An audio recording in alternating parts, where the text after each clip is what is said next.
ಏನಾಗಲಿ ಒಮ್ಮೆ ಸಿಎಂ ಸ್ಥಾನ ಸಿಗಲಿ. ಡಿಕೆ ಬ್ರದರ್ಸ್ ಪಟ್ಟು ಹೈಕಮಾಂಡ್ ಮುಂದೆ ಪಟ್ಟನ್ನ ಹಿಡಿದಿದ್ದಾರೆ. ಡಿಕೆ ಬ್ರದರ್ಸ್ ಏನಾದರೂ ಆಗಲಿ, ಒಂದೇ ಒಂದು ಸಾರಿ ಸಿಎಂ ಸ್ಥಾನ ಸಿಗಲಿ. ಇದು ಡಿಕೆ ಬ್ರದರ್ಸ್ ಪಟ್ಟು. ಹೈಕಮಾಂಡ್ ಮುಂದೆ ಪಟ್ಟು ಹಿಡಿಯಲಿದ್ದಾರೆ ಡಿಕೆ ಬ್ರದರ್ಸ್. ತಡರಾತ್ರಿ ರಹಸ್ಯ ಮಾತುಕತೆ ನಡೆಸಿದ್ದಾರೆ ಡಿಕೆ ಸಹೋದರರು. ತಡರಾತ್ರಿ ರಹಸ್ಯ ಮಾತುಕತೆ, ಬೆಳಗ್ಗೆ 11 ಗಂಟೆಗೆ ಅಸಲಿ ಚಿತ್ರಕಥೆ. ಸಿಎಂ ಗಾದಿಗೆ ಬಿಗಿ ಪಟ್ಟು ಹಿಡಿಯೋಕೆ ಸಹೋದರರು ತಂತ್ರಗಾರಿಕೆಯನ್ನು ಮಾಡಿದ್ದಾರೆ. ಹೈಕಮಾಂಡ್ ಮುಂದೆ ತಮ್ಮದೇ ಆದಂತಹ ಪಟ್ಟು ಪ್ರಯೋಗಕ್ಕೆ ತಯಾರಿಯನ್ನ ನಡೆಸಿದ್ದಾರೆ. ನಾವು ಕೆಲಸ ಮಾಡಿದ್ದೀವಿ, ಅದಕ್ಕೆ ಕೂಲಿ ಕೊಡಿ. ಈ ಮಾತನ್ನ ನೇರವಾಗಿ ಹೈಕಮಾಂಡ್ ನಾಯಕರ ಮುಂದೆ ಕೇಳೋರು ಇದ್ದಾರೆ. ನಾವು ಕೆಲಸ ಮಾಡಿದೀವಲ್ಲ. ಹೆಚ್ಚಿನ ಮಾಹಿತಿ ನೀಡ್ತಾರೆ ನಮ್ಮ ಪ್ರತಿನಿಧಿ ಹರೀಶ್, ನೇರ ಸಂಪರ್ಕಕ್ಕೆ ಜಾಯ್ನ್ ಆಗಿದ್ದಾರೆ. ಹರೀಶ್, ಈಗ ನಾವು ಮಾಡಿರೋ ಕೆಲಸಕ್ಕೆ ಕೂಲಿ ಕೇಳ್ತಾ ಇದ್ದಾರೆ ಡಿಕೆ ಬ್ರದರ್ಸ್. ಅದಕ್ಕೋಸ್ಕರನೇ ನಿನ್ನೆ ತಡರಾತ್ರಿ ಕೂಡ ರಹಸ್ಯ ಮಾತುಕತೆ.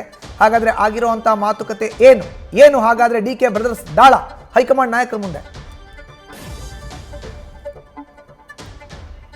ಮಧುಸೂದನ್, ಬಹಳ ಮುಖ್ಯವಾಗಿರುವಂಥದ್ದು, ಕೆಲವೇ ಹೊತ್ತಿನಲ್ಲಿ ಕೂಡ ಹೈ ವೋಲ್ಟೇಜ್ ಮೀಟಿಂಗ್ ಆರಂಭ ಆಗುತ್ತೆ. ಅದರ ಹಿನ್ನೆಲೆಯಲ್ಲಿ ಕೂಡ ಈಗ ಡಿಕೆ ಸಹೋದರರು ತಡರಾತ್ರಿ ಕೂಡ ರಹಸ್ಯ ಮಾತುಕತೆಯನ್ನು ಕೂಡ ನಡೆಸಿದ್ದಾರೆ. ಅಂದ್ರೆ ಹೈಕಮಾಂಡ್ ನಾಯಕರ ಮುಂದೆ ಏನೆಲ್ಲ ಬೇಡಿಕೆಗಳು ನೀಡಬೇಕಾಗುತ್ತೆ, ಏನೆಲ್ಲ ಅಂಶಗಳನ್ನ ಪ್ರಸ್ತಾಪ ಮಾಡಬೇಕಾಗುತ್ತೆ ಅನ್ನುವಂಥ ವಿಚಾರಗಳನ್ನ ಗಂಭೀರವಾಗಿ ಚರ್ಚೆ ನಡೆಸಿದ್ದಾರೆ ಅಂತ ಹೇಳಲಾಗ್ತಿದೆ. ಕಳೆದ ಹಲವು ತಿಂಗಳಿಂದಲೂ ಕೂಡ ದೆಹಲಿ ಯಾತ್ರೆಯನ್ನು ಕೈಗೊಂಡಿದ್ದಂಥ ಡಿಕೆ ಸಹೋದರರು ರಾಹುಲ್ ಗಾಂಧಿ ಅವರ ಭೇಟಿಗೆ ಇನ್ನಿಲ್ಲದ ಪ್ರಯತ್ನಗಳನ್ನ ಕೂಡ ನಡೆಸಿದ್ರು. ಒಂದು ಹಂತದಲ್ಲಿ ಎಐಸಿಸಿ ಅಧ್ಯಕ್ಷ ರಾಹುಲ್ ಗಾಂಧಿ ಮತ್ತೆ ಕೆ.ಸಿ. ವೇಣುಗೋಪಾಲ್ ಅವರ ಮುಂದೆ ಬಿಗಿಪಟ್ಟನ್ನು ಹಿಡಿಯುವಂತ ಒಂದು ಪ್ರಯತ್ನ ಮಾಡಿದ್ರು. ಪಂಚರಾಜ್ಯ ಫಲಿತಾಂಶದ ಬಳಿಕ ಆ ಬಗ್ಗೆ ಮಾತನಾಡೋಣ ಅನ್ನುವಂಥ ಭರವಸೆ ನೀಡಿ ಹೈಕಮಾಂಡ್ ನಾಯಕರು ಸಾಗಾಕಿದ್ರು. ಇದೀಗ ಕೂಡ ಇವತ್ತು ಹೈ ವೋಲ್ಟೇಜ್ ಮೀಟಿಂಗ್ ನಡೆಸಿದೆ. ನಾಯಕತ್ವ ವಿಚಾರವಾಗಿ ಬಹಳ ಮುಖ್ಯವಾಗಿ ಚರ್ಚೆ ಆಗುತ್ತೆ. ಹಾಗಾಗಿ ರಾಹುಲ್ ಗಾಂಧಿ ಅವರ ಮುಂದೆ ಯಾವೆಲ್ಲ ವಿಚಾರಗಳು ಚರ್ಚೆ ಮಾಡಬೇಕು ಅನ್ನುವಂಥ ವಿಚಾರವನ್ನ ಈಗ ಚರ್ಚೆ ಮಾಡಿದ್ದಾರೆ. ಆದ್ರೆ ಒಂದು ಇಲ್ಲಿ 2.5 ವರ್ಷಗಳ ಅಧಿಕಾರ ಹಂಚಿಕೆ ವಿಚಾರವನ್ನ ಪ್ರಸ್ತಾಪ ಮಾಡುವಂತ ನಿಟ್ಟಿನಲ್ಲಿ ಚರ್ಚೆ ನಡೆಸಿದ್ದಾರೆ ಅಂತ ಹೇಳಲಾಗ್ತಿದೆ. ಅಂದ್ರೆ ಇದೇ ವಿಚಾರವನ್ನ ಪ್ರಮುಖವಾಗಿ ಪ್ರಸ್ತಾಪ ಮಾಡ್ತಾರೆ ಅನ್ನುವಂಥ ಮಾಹಿತಿ ಕೂಡ ಲಭ್ಯ ಆಗ್ತಿದೆ. 2.5 ವರ್ಷಗಳ ನಂತರ ಒಂದು ಅವಕಾಶ ಕೊಡ್ತೀವಿ ಅನ್ನುವಂಥ ಮಾತನ್ನು ಹೇಳಿದ್ರೆ, ಆದ್ರೆ ಈಗ ಆ ಅವಧಿ ಮುಗಿದಿದೆ.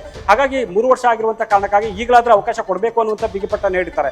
ಅದೆಲ್ಲಕ್ಕಿಂತಲೂ ಮುಂದೆ ಮತ್ತೆ ನಾನೇ ಸರ್ಕಾರವನ್ನು ತರ್ತೀವಿ, ಮತ್ತೆ ಎಲ್ಲವನ್ನ ನಾನೇ ಜವಾಬ್ದಾರಿ ಹೊರ್ತೀನಿ ಅನ್ನುವಂಥ ಮಾತನ್ನು ಕೂಡ ಹೇಳುವಂತ ಒಂದು ಸಾಧ್ಯತೆ ಇದೆ. ಆದ್ರೆ ಸದ್ಯದ ಪರಿಸ್ಥಿತಿಯಲ್ಲಿ ನನಗೊಂದು ಅವಕಾಶ ಕೊಡಬೇಕು ಅನ್ನುವಂಥ ಬಿಗಿಪಟ್ಟನ್ನ ಡಿ.ಕೆ. ಶಿವಕುಮಾರ್ ಮತ್ತೆ ಡಿ.ಕೆ. ಸುರೇಶ್ ಅವರು ಇಟ್ಟಿದ್ದಾರೆ. ಹಾಗಾಗಿ ಡಿ.ಕೆ. ಶಿವಕುಮಾರ್ ಅವರು ರಾಹುಲ್ ಗಾಂಧಿ, ವೇಣುಗೋಪಾಲ್ ಖರ್ಗೆ ಅವರ ಮುಂದೆ ಮತ್ತೆ ಬಿಗಿಪಟ್ಟನ್ನ ಮುಂದುವರಿಸುವಂತದ್ದು ಕೂಡ ಈಗ ದಟ್ಟವಾಗಿ ಕಾಣಿಸ್ತಾ ಇದೆ.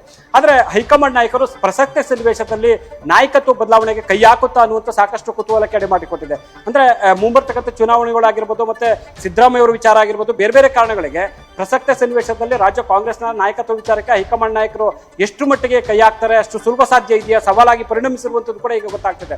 ಇಷ್ಟೂ ದಿನಗಳ ಕಾಲ ಎಳ್ಕೊಂಡ್ಬಂದಿರ್ತಕ್ಕಂಥ ಗೊಂದಲಕ್ಕೆ ತರಾತುರಿಯಲ್ಲಿ ತೆರೆ ಎಳೆಯೋದಕ್ಕೆ ಸಾಧ್ಯ ಇದೆಯಾ ಹೈಕಮಾಂಡ್ ನಾಯಕರಿಗೆ? ಅಷ್ಟು ಸ್ಪಷ್ಟ ನಿರ್ದೇಶನ, ಅಂದ್ರೆ ಸ್ಟ್ರಾಂಗ್ ಡಿಸಿಷನ್ ತೆಗೆದುಕೊಳ್ಳುವಂತಹ, ಗಟ್ಟಿ ನಿರ್ಧಾರ ತೆಗೆದುಕೊಳ್ಳುವಂತಹ ಹೈಕಮಾಂಡ್ ನಾಯಕರು ಸಾಧ್ಯತೆ ಇದೆಯಾ ಅನ್ನುವಂಥ ಕೂಡ ಕುತೂಹಲ ಕೆಡೆ ಮಾಡಿಕೊಟ್ಟಿದೆ.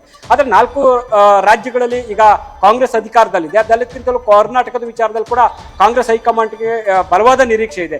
ಮುಖ್ಯವಾಗಿ ಕರ್ನಾಟಕದಲ್ಲಿ ಪಕ್ಷ ಸಂಘಟನೆ ಸ್ಟ್ರಾಂಗ್ ಆಗಿದೆ. ಈ ಹಿನ್ನೆಲೆಯಲ್ಲಿ ನಾಯಕತ್ವ ಬದಲಾವಣೆ ವಿಚಾರ ಕೈ ಹಾಕುತ್ತಾ ಅಂತ ಕುತೂಹಲ ಮೂಡಿಸಿದೆ. ಅದೆಲ್ಲಕ್ಕಿಂತಲೂ ಕೂಡ ಡಿಕೆ ಸಹೋದರರು ಅಷ್ಟು ಸುಲಭವಾಗಿ ಬಿಟ್ಕೊಂಡು ಕೊಡ್ತಾರಾ ಅನ್ನುವಂಥದ್ದು ಪ್ರಶ್ನೆ ಎದುರಾಗಿರುವಂಥದ್ದು. ಮಧುಸೂದನ್, ನ್ಯೂಸ್ ಫಸ್ಟ್ ನಿರ್ಭೀತಿಯಿಂದ ನಿಮ್ಮ ಪರವಾಗಿ.